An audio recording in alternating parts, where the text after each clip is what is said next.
thing. Every woman at some point has looked around and felt a quiet panic that somehow everyone else is ahead. Your friends are getting engaged, thing, buying homes, traveling the world, or achieving milestones that society applauds. And you, despite all your efforts, thing, feel as if life is moving without you. That feeling, that silent ache of being behind, is not about time. It's about comparison, thing. You see, the human mind was never designed to compare its timeline with others. Yet in today's hyper-connected world, thing, we are constantly bombarded with highlight reels of other people's lives. The psychology behind this is simple. What you repeatedly see, thing, you begin to measure yourself against. Every image, every story becomes an invisible mirror reflecting what you think you lack, thing. But here's the truth. No one is actually ahead. We are all walking through life's corridors at different speeds, learning lessons meant for our emotional evolution, thing. The delay you call failure is often protection. Protection from something you were not yet emotionally prepared to handle, thing. When you think you're behind, you create internal pressure, and that pressure activates anxiety, self-doubt, and shame, thing. These emotions don't push you forward, they paralyze you, thing. This is why no amount of overthinking makes you feel caught up. Because the issue isn't speed, it's alignment. To stop feeling behind, thing, you must stop comparing your surface to someone else's depth. You only see what people show, not the pain behind their progress, thing, or the loneliness behind their smiles. Everyone is carrying unseen battles. Some women marry early but lose themselves in unhealthy dynamics, thing. Some rise in career but feel emotionally numb. Everyone pays a price somewhere. The point is, every timeline has hidden lessons you cannot see, thing. You must begin to trust your own timing. Psychologically, trust releases resistance, thing. Resistance comes from fear that your life will never align, but trust transforms that fear into patience. When you trust your path, thing, you stop chasing illusions. You stop checking where everyone else is. You start living. Now, let's talk about subconscious conditioning, thing. Most women are raised to believe that success equals milestones. Marriage by a certain age, kids by another, a stable career by the next, thing. These beliefs are not truths. They are social programs that suppress individuality. The feminine energy flourishes not under pressure, thing, but in peace and purpose. If you constantly measure your worth by age or status, thing, you disconnect from your feminine flow, the ability to feel present, intuitive, and at ease with life. When a woman reclaims her peace, thing, she stops forcing outcomes. And ironically, that's when everything starts aligning, because peace is the highest frequency of attraction, thing. You don't attract abundance by chasing timelines. You attract it by becoming emotionally aligned with your worth, thing. You attract love when you stop seeking it from fear. You attract success when you stop working from anxiety and start creating from inspiration, thing. The next step is to stop romanticizing struggle. Some women unconsciously stay stuck in waiting mode because they find identity in their pain, thing. They keep saying, my time will come, but never do the inner work to prepare for it, thing. True healing isn't waiting. It's building emotional discipline.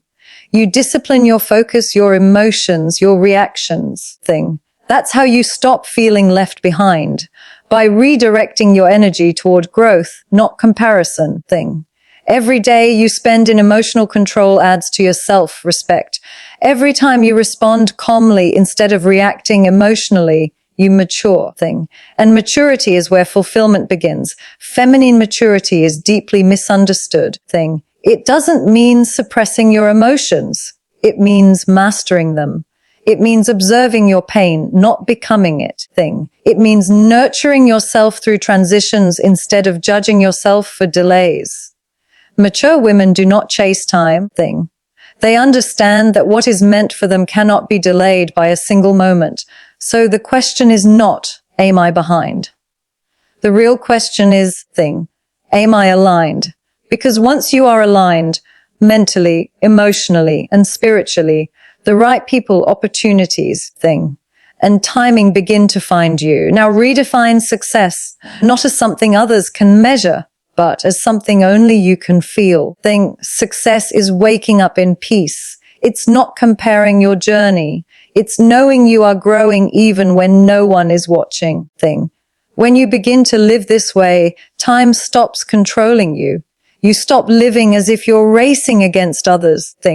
You begin to live as if every moment has purpose. And that is how you finally stop feeling behind in life, by realizing you were never behind. You were always being prepared. Comparison is one of the most silent yet powerful destroyers of inner peace, especially for women. It begins subtly. You see someone your age doing something you once dreamed of, maybe starting a business, getting married, traveling, or appearing confident and fulfilled. Instantly, without realizing it, your mind starts a mental scoreboard. You measure your progress, your looks, your relationship status, and even your happiness against theirs. This is how comparison takes root, quietly, emotionally, and unconsciously. What was once a moment of admiration turns into self-doubt. You start asking yourself, why not me? Why am I not there yet? And from that moment, your energy begins to shift. You are no longer living your life. You are living in reaction to someone else's. Psychologically, comparison activates the brain's reward system, the same one linked to social validation.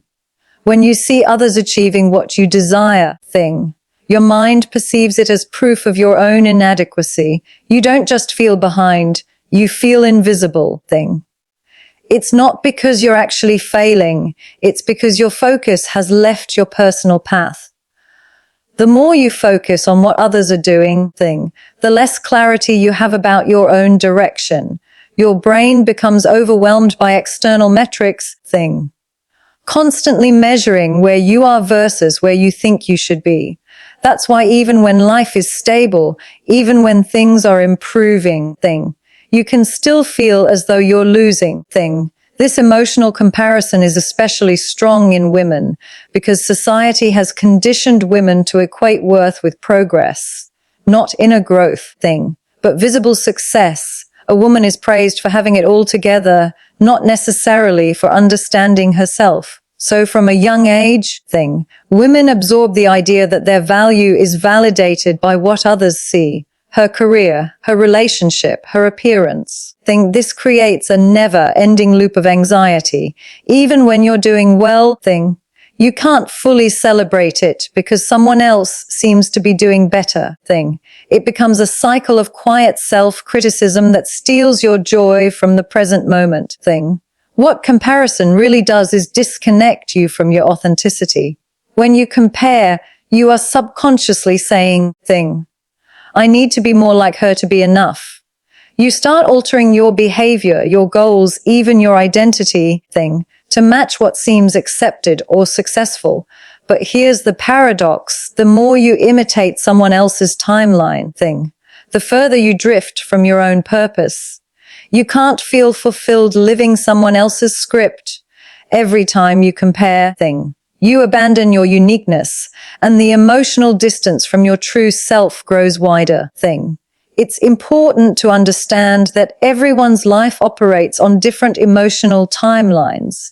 Some people learn their major life lessons early, others much later. Some find love young and then lose themselves. Others stay single longer and build unshakable peace. The comparison between these paths is meaningless because the lessons are not the same. Feeling behind is often just your perception, not your reality. The person you envy might be envying your freedom, your simplicity, or your resilience without you even knowing it. Life balances itself.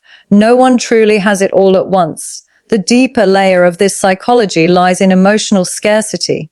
When you compare something, your subconscious is telling you there isn't enough love, success, or happiness for everyone.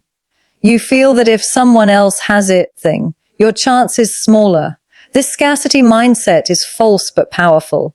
It makes you chase things from fear instead of faith. You start rushing thing, forcing outcomes and overcommitting to prove your worth. This is why comparison leads to emotional burnout thing. You're constantly chasing a version of yourself that exists only in competition with others. Breaking this habit requires deep self-awareness thing. You must learn to observe your triggers, who or what makes you feel less than.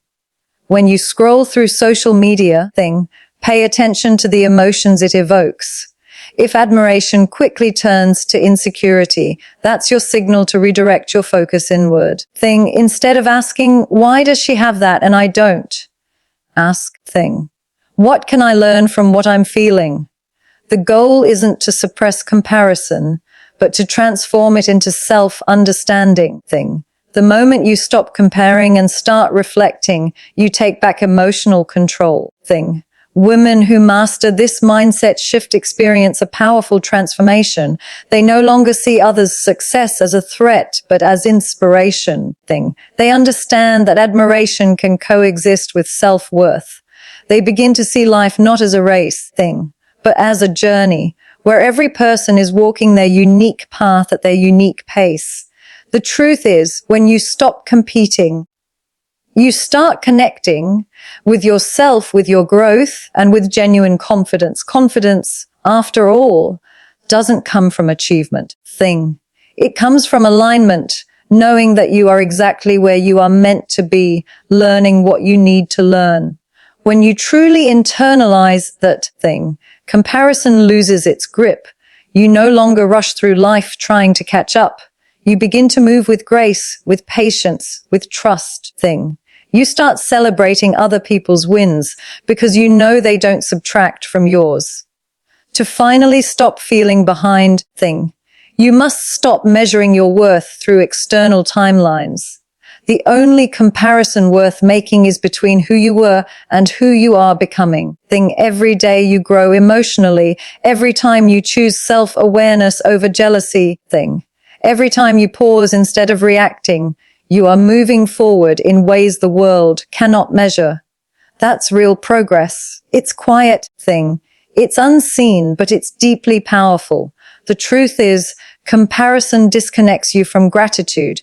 When you constantly look at what others have thing, you fail to see the abundance within your own life. Gratitude anchors you back to the present moment. It reminds you that you are enough thing, even as you grow. You're not late, you're learning. You're not behind, you're becoming. Life is not a race. It's an unfolding journey thing. And the sooner you stop comparing your chapter to someone else's thing, the sooner you'll realize you were never behind at all. You were always being guided to your own timeline, one that fits only you thing.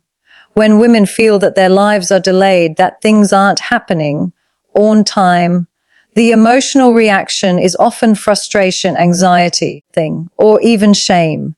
You begin to feel that life is unfair or that you have somehow failed because others seem to be moving faster thing. This mindset is not just emotional, it is deeply psychological.